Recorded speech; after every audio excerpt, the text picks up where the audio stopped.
Kuasa hukum Ricky Rizal, Erman Umar menyampaikan beberapa hal terkait persidangan yang digelar tadi siang sebelum rehat. Salah satu di antaranya tentang Ricky yang mengambil senjata api milik Yosua. Selain itu pemirsa, Erman juga menyatakan bahwa terjadi ketegangan antara Ricky Rizal dan Kuat Ma'ruf saat di Magelang. Dan berikut pernyataan lengkap Erman Umar, kuasa hukum Ricky Rizal. Ya, kalau dilihat apa yang disampaikan Richard tadi, ada beberapa poin yang menurut kita yang menyangkut Ricky Rizal, bahwa saudara Ricky menyimpan senjata, mengambil senjata saudara Joshua. Dan saudara Richard tidak pernah bertanya, kenapa kok diambil senjata itu? Nah, itu yang akan kita pertanyakan nanti kepada kenapa dia tidak bertanya. Kemudian tahu nggak apakah si Rizal menjelaskan apa tidak pada saat itu. Nah, itu akan karena seolah kesannya pada saat di Magelang saudara Ricky mengamankan senjata dari Joshua. Untuk apa? Apakah dia diperintah Sambo? Ataukah keinginan dia sendiri? Karena melihat antara Joshua dengan Kuat terjadi ketegangan setelah mereka balik dari sekolah anaknya Sambo. Nah, itu yang perlu kita ini, sehingga si Richard tidak mengetahui persis apa penyebabnya. Kalau dilihat dilihat dakwaan, kesannya itu seolah-olah saudara Ricky ini mengamankan senjata. Kenapa mengamankan senjata? Siapa yang menyuruh dia? Nah, itu yang mungkin akan kita pertajam nanti kalau masuk kepada kita yang diberi kesempatan bertanya. Oke, kalau soal sarung tangan, Bang, ini kan juga diubah kesaksiannya Ricky. Nah, itu alasannya apa, dan kemudian sebetulnya pernah nggak sih cerita Ricky terkait dengan sarung tangan yang digunakan oleh Sambo pada saat peristiwa terjadi? Kalau sarung tangan yang menyebutkan tadi keterangan dari si Rizal kan.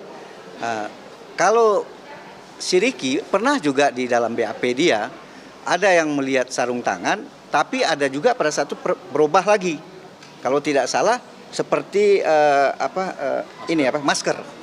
Nah, itu jadi dipertajam lagi seperti itu gitu. Tapi kita lihat nanti itu kan belum masuk keterangan dari Ricky sendiri. Ada bukti-bukti yang juga nanti akan dibawa atau ditunjukkan di persidangan nggak ketika nanti Ricky akan menjadi saksi? Oh tidak, kalau Ricky tentunya saat ini untuk belum sampai sejauh itu. Kecuali kalau untuk dia pemeriksaan terdakwa, jika ada kepentingan bukti tentu akan kita lampirkan sebanyak mungkin. Tapi yang jelas sekarang kita hanya menanggapi keterangan hari ini saudara Richard terhadap Ricky dan Kuat. Jadi kalau tadi Ricky yang kita merasa berat seolah senjata gitu, dia mengamankan senjata juga dimasukin ke mobil gitu kan, itu Ricky. Sementara si Anu tidak tahu. Nah, ini kan kita hubungkan dengan dakwaan seolah inisiatif dari Ricky. Sehingga mungkin inilah saudara Ricky dijadiin sebagai terdakwa. Tapi kita lihat nanti apakah itu memang keinginan dia sendiri atau ada perintah, itu yang kira-kira. Pak, tapi dalam dakwaan Ricky ini kan dibilang kalau misalnya untuk menjaga agar Joshua itu tidak kemana-mana, itu seperti apa pembenarannya? Itu dakwaan ya. Kalau dari pembenaran dia tidak mungkin dia mengawasin atau apa, karena pada saat pulang dari Magelang kan, dia satu mobil kan. Dia satu mobil memang udah diarahkan. Mungkin udah ada koslet kan ada terjadi di Magelang seolah Kuat dengan dilihat Susi, ibu menangis katakan. Kemudian ini dijaga juga sama Kuat kan. Sehingga wajar juga si Joshua satu mobil dengan Ricky. Padahal selama ini Joshua sama dengan ibu selalu naik mobil bersama. Pulang kenapa kan ada kejadian-kejadian, tapi kejadian itu kan tidak terbuka. Tidak tahu apakah pelecehan apa enggak. Enggak ada yang mau buka. Kuat nggak ngomong. Jadi pengakuan Richard atau yang memberatkan dari Ricky? Ya karena kita belum klarifikasi. Bisa aja sekarang kalau yang dari hakim saya kira ada beberapa clear. Artinya sepanjang ini belum ada. Cuma kita sebagai PH tentu akan perdalam lagi gitu. Kalau dari majelis saya kira bisa clear. Oke, Ya. thank you. Oke, ya.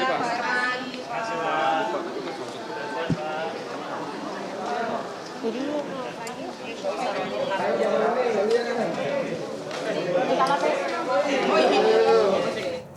Sementara itu pemirsa, pengacara Kuat Ma'ruf Irwan Irawan juga menyampaikan pernyataan di hadapan awak media dan berikut pernyataan kuasa hukum Kuat Ma'ruf. Ya, nanti tanggapannya kan di akhir nanti disampaikan kaitannya dengan apa-apa informasi yang disampaikan, keterangannya si Eliezer tadi ya. Nah, sejauh ini kami dari kuasa hukum dari fakta yang dijelaskan oleh Eliezer ini belum ada yang terkait langsung dengan dakwaan perencanaan yang disampaikan 340 yang disampaikan itu. Makanya sampai sekarang, sampai terakhir pun tadi Eliezer belum menyinggung adanya informasi yang disampaikan kepada Kuat tentang akan ada peristiwa di Duren 3. Jadi hingga saat ini kami belum melihat, hingga sejauh ini belum melihat adanya informasi yang signifikan terkait dengan dakwaan jaksa di mana disampaikan bahwa si Kuat ini mengetahui akan adanya peristiwa di Duren 3. Berarti belum ada bersinggungan begitu ya? Betul, belum ada yang bersinggungan langsung dengan Kuat. Kuat ini kan hanya diinformasikan akan ikut ke Jakarta, kemudian dibawa ke ikut ya ke Duren 3. Nah, sejauh ini hanya informasi seperti itu. Kita ada keterangan yang mengatakan bahwa pada saat korban itu dimasukin ke dalam, Kuat ikut mendorong lehernya itu? Ya. Oh enggak, tadi informasinya bukan Kuat yang mendorong leher, informasi dari Eliezer itu Pak FS yang menarik lehernya ya, tadi dari fakta persidangan tadi. Menarik lehernya, kemudian ada selanjutnya kan cerita disuruh tembakan gitu. Jadi bukan Kuat tidak berperan aktif. Kuat itu hanya diminta manggil Ricky dan Joe, disuruh dipanggil Joe lewat Ricky. Di Duren 3 hanya itu komunikasinya. Disebutkan bahwa Kuat Ma'ruf menarik pernyataannya di BAP terkait pilihan Taufik sama menggunakan sarung tangan. Nah itu kenapa ditarik ya Bang pernyataannya? Iya, dari konfrontir yang ada, itu sebelumnya kan dia sempat menyampaikan keterangan itu. Kemudian pada saat konfrontir disampaikan dia tidak melihat. Nah, hal seperti itu kan perkembangannya selanjutnya. Itu dimungkinkan aja, tapi kan intinya adalah di fakta persidangan nanti yang menentukan, karena itu akan dimuat dalam putusan. Yang mana keterangan yang sebenarnya. Bang, terkait peristiwa di Magelang tadi kan ada disebutkan pada saat Richard pulang, Kuat terlihat dalam kondisi marah tapi tidak menceritakan ada peristiwa. Betul. Ya betul, karena si Kuat sendiri tidak tahu apa peristiwa yang sebenarnya melatar belakangi. Sampai ibu nangis, sampai ibu didapat oleh Susi di depan kamar tergeletak gitu. Nanti Kuat tahu itu bahwa ada peristiwa pelecehan dan pemerkosaan itu ketika dikonfrontir. Itu pun sudah dimabas sebulan setelah peristiwa Magelang itulah. Lalu disebutkan Kuat sudah marah kepada Joshua di rumah. Dan sempat ada perdebatan juga di Magelang tadi. Ya betul, di Magelang itu sempat ada perselisihan, tapi yang melatar belakangi itu karena dilihat majikannya tergeletak di Ibu PC ya maksudnya, tergeletak dalam kamar, walaupun latar belakang atas sebelumnya itu dia tidak tahu apa sebenarnya yang terjadi. Makanya ketika Richard bertanya ada apa Bang, dia juga tidak bisa menjelaskan ada apa. Kalau tidak tahu kenapa marahnya itu ke Joshua.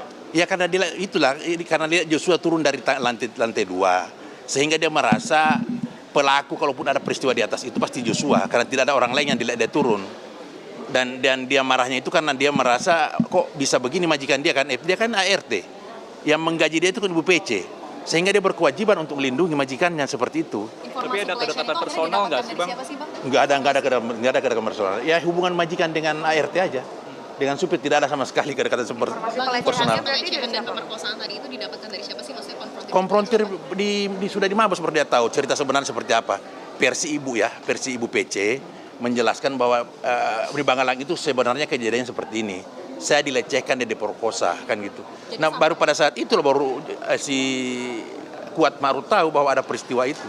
Jadi sampai 8 Juli 2020 perencanaan pembunuhan Kuat pun belum tahu. Tidak tahu menahu. Dan cerita tadi kan jelas bahwa pada saat di lantai 3 itu yang Eliezer cerita ada penjelasan Ibu PC dengan Pak FS ke dia tentang kejadian di Magelang. Itu kan Eliezer pun tidak bercerita ke Kuat setelah dia turun ya, yang kemudian mereka lanjut ke Duren 3. Bukankah di Magelang itu Kuat bilang ke Eliezer, kamu nggak harus tahu kata Kuat? Bukan, dia bilang gini, bukan kamu harus tahu, tanya ke Joshua lah. Karena dia sendiri tidak tahu apa yang mau dijelaskan, karena dia tidak tahu apa peristiwanya kan gitu. Eliezer bilang kamu nggak harus tahu. Kamu jangan tahu dulu lah gitu kata Eliezer. Aku tidak tahu persis seperti itu penjelasannya, yang pasti Kalaupun ada sesuatu kan dia tidak tahu apa yang mau dijelaskan ke Eliezer, sementara dia sendiri tidak tahu apa kejadiannya. Tapi berarti alasan kalau untuk gitu- menghadangnya itu berarti sebelum Joshua naik ke atas itu apa dasarnya? Kalau dari si Kuatmaruf. Dari Kuatmaruf ini gini, dia menghalangi itu ke atas karena dia melihat ketika sebelum terlihat ini ibu ini tergeletak di situ, Joshua yang turun dari lantai 2. Sehingga dia menduga ada sesuatu yang dilakukan oleh Joshua terhadap ibu. Menduga Oke. bahwa sesuatu. Berarti untuk sidang yang nanti juga kan akan memberikan kesaksian. nih, Betul, Kuatmaruf. betul. Apa sih yang disiapin sama penasehat hukum? Apakah ada bukti-bukti juga yang nanti akan ditunjukkan? Ya kami pasti akan mengkonfrontir orang keterangan Eliezer dengan dalam perkara ini terkait dengan posisi Kuatmaruf, hanya itu aja. Karena Yang di Magelang atau secara keseluruhan? dari tiga lokasi nih, dari Magelang, kemudian perjalanan Magelang Jakarta, Saguling dan Duren 3. Dari keempat lokasi ini apa interaksi antara Eliezer dengan Kuatmaruf sehingga klien kami ini bisa ketarik menjadi terdakwa dalam perkara ini. Gitu ya Mas ya? Cukup ya? Terima kasih Mas. Terima kasih, Pak.